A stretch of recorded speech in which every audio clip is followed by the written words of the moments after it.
عشاق الظواهر الفلكية النادرة كانوا على موعد ليلة السبت مع ما أطلق عليه علماء الفلك باسم القمر الخارق. قمر ظهر بكامل حلته وشوهد مباشرة عند غروب شمس لوس أنجلوس.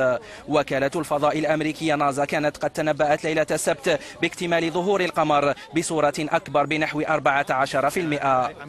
جئت من سان دييغو، الأحوال الجوية كانت مضطربة هناك. أردت مشاهدة هذا الحدث الفريد من نوعه عن قرب، يقول هذا الرجل. بيان ناسا أشار إلى أن سبب هذه الظاهرة الفلكية